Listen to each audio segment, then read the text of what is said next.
Antes de mergulhar nesta história incrível, considere se inscrever no canal e ativar o sininho. Cada história aqui tem algo a dizer, e você não vai querer perder nenhuma. Na pequena cidade rural de Riacho Vilo, aninhada entre colinas verdejantes, florestas antigas e as águas tranquilas do rio Azel, o tempo parecia fluir mais devagar. Era um lugar onde se sabia o nome de cada vizinho, onde as portas ficavam entreabertas no verão e onde o som do vento nas árvores substituía o buzinar das grandes cidades. Lá viviam Emily Carter, uma jovem de cabelos castanho-avermelhados, geralmente trançados em tranças soltas, e olhos castanhos imbuídos de uma gentileza que a vida não poupou. Emily crescerá em uma modesta casa de madeira, construída à mão por seu pai antes que um acidente de trator o tirasse prematuramente, quando ela tinha apenas 8 anos. Desde então, as memórias de seu pai permaneceram vivas em cada tábua que rangia na varanda, nas ferramentas enferrujadas penduradas no celeiro e nos silêncios ternos de sua mãe.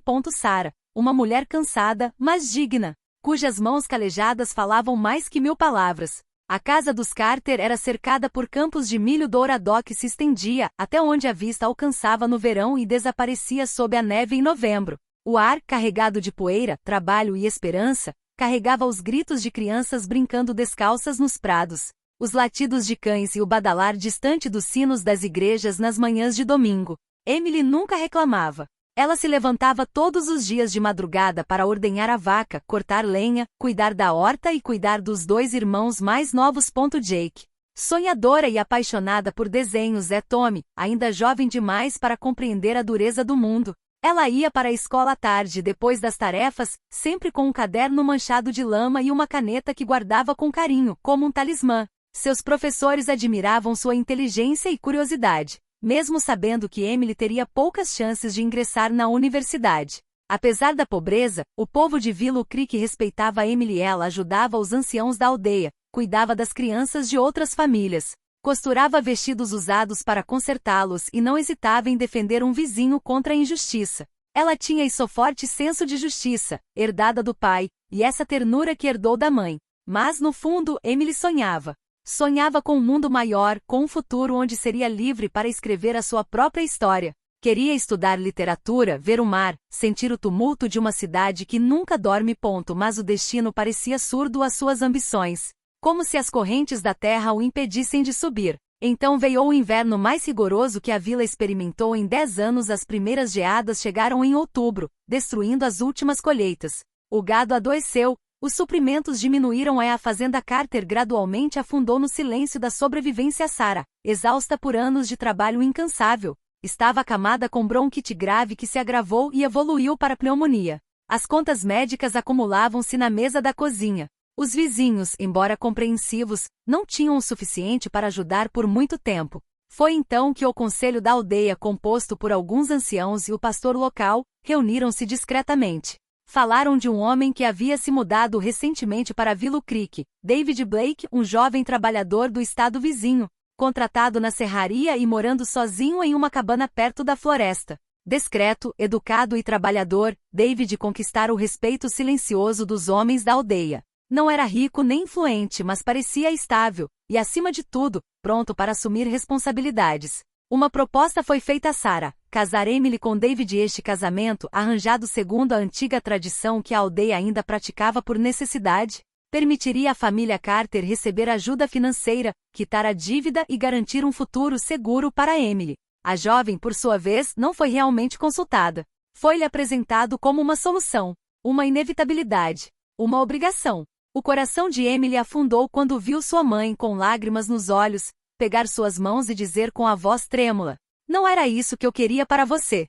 Mas não tenho mais forças para te proteger, minha filha." Emily nunca conhecera David Blake, exceto uma vez brevemente, quando entregava pão na serraria. Ele a cumprimentou educadamente sem incomodá-la. Vestia uma camisa surrada, tinha as mãos cansadas do trabalho e um olhar estranho, ao mesmo tempo gentil e distante. Casar com um estranho, desistir dos seus sonhos, sacrificar a sua liberdade, tudo parecia injusto. Mas ver as bochechas fundas de seus irmãos, o remédios muito caros sobre a mesa, e o desespero velado nos olhos de sua mãe, Emily percebeu que não tinha o luxo de escolher. E assim, com o coração pesado, mas a cabeça erguida, ela aceitou o casamento arranjado. Não por amor, mas por dever. Ela não tinha ideia de que esse pobre trabalhador era na verdade o herdeiro de uma fortuna colossal, e que essa decisão iria virar sua vida de cabeça para baixo, muito além de qualquer coisa que ela poderia ter imaginado.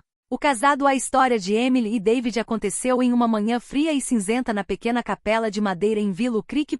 Não houve flores nem grande festa. Apenas alguns bancos gastos, o pastor Johnson recitando os votos com voz rouca e um punhado de rostos familiares sentados em silêncio. Emily usava um vestido simples, costurado por sua mãe a partir de 2 vestidos velhos unidos, e um buquê de margaridas colhidas na margem do rio. David, vestido com um terno cinza grande demais para ele, parecia calmo e estranhamente atento a cada movimento de Emily, como se lesse algo nela que os outros não viam.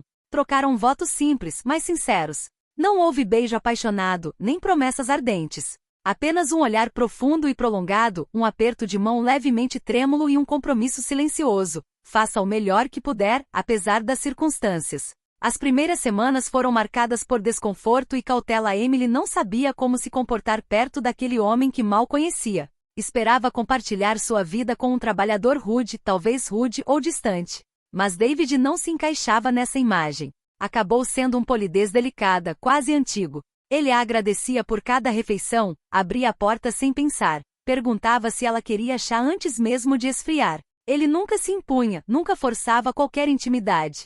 Todas as noites colocava um livro na mesa de cabeceira, às vezes um romance, às vezes uma coletânea de poesias, e perguntava se ela queria ler juntos. Emily, cautelosa no início, entrou no jogo. Dia após dia ela descobriu um homem diferente do que ela havia imaginado. David falava pouco sobre si mesmo, mas ouvia com rara atenção.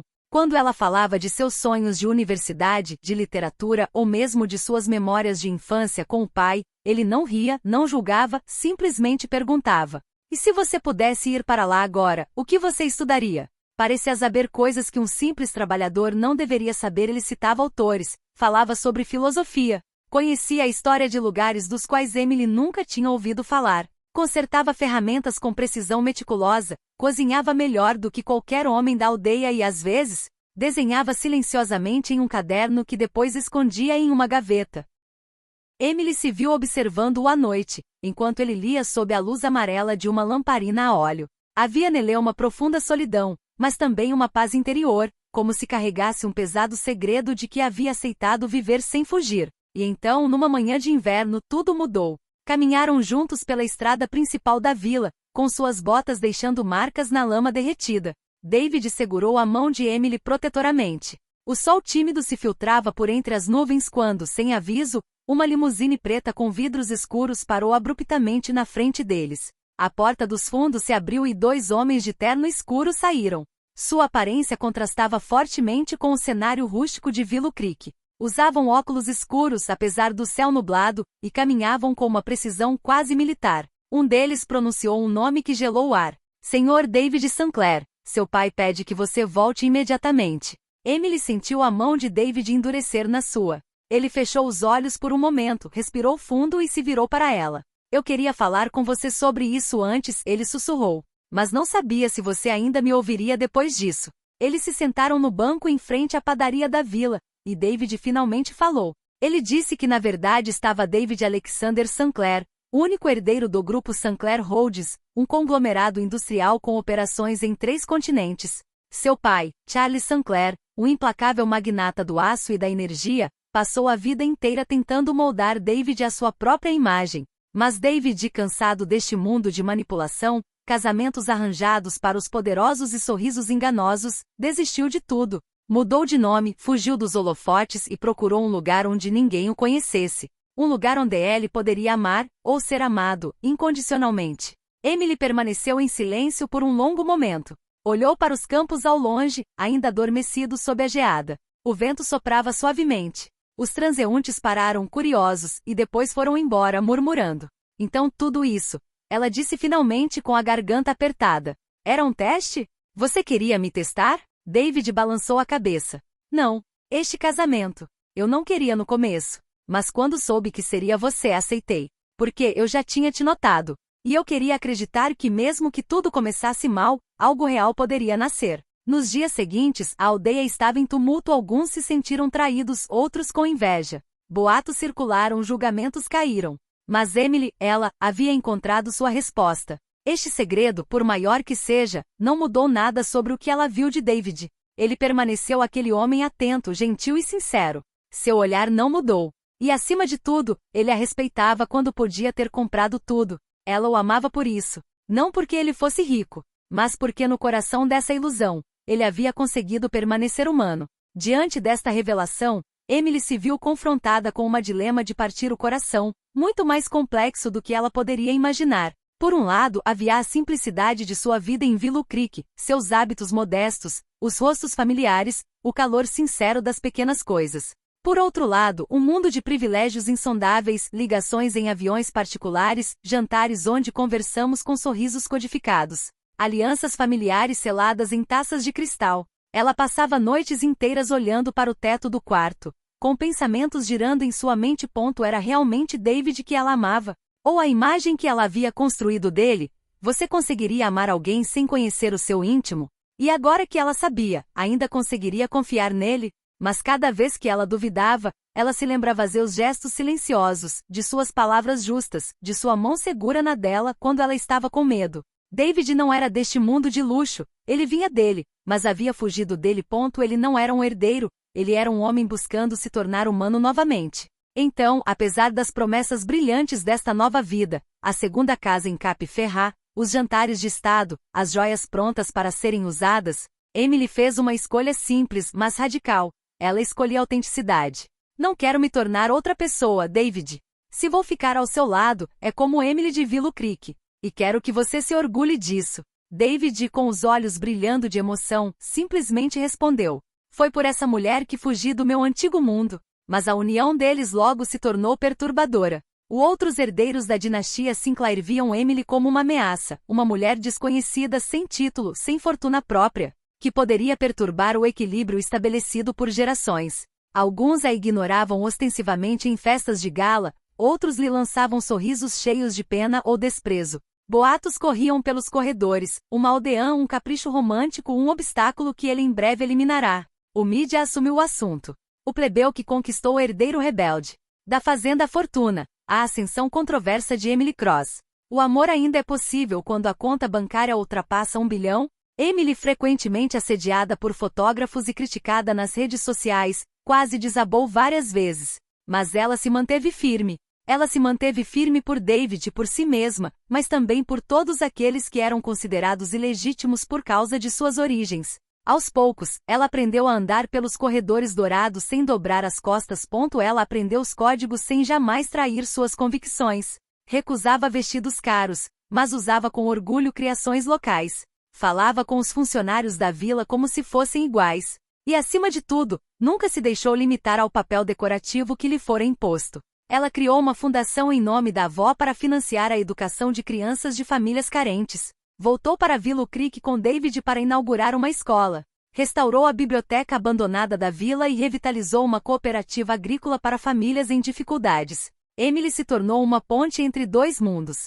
Quanto a David, ele parecia renascido. Ao lado de Emily, ele finalmente havia encontrado uma âncora, uma verdade que não dependia do seu nome ou da sua fortuna. Ele redescobriu prazeres simples, fazer pão, perder-se no campo, ouvir a chuva batendo nas janelas enquanto sua esposa lia um poema para ele. Este casamento, forçado pelas circunstâncias, tornou-se uma aliança poderosa e lúcida. Eles discutiam às vezes como todos os casais, mas seus conflitos eram honestos, sem manipulação e sempre seguidos de um diálogo profundo. Com o passar dos anos, o mundo parou de julgá-los, ou pelo menos a voz deles se tornou mais alta que os julgamentos. Os céticos se calaram, os invejosos se cansaram. O que começara como um contrato tornou-se um amor forte enraizado no respeito e na confiança. Emily e David provou que é possível vir de dois mundos completamente opostos e juntos construir um reino de verdade. Porque, em última análise, a maior riqueza não está em heranças ou palácios, mas em dois corações que escolhem, todos os dias, reconhecer-se e amar-se.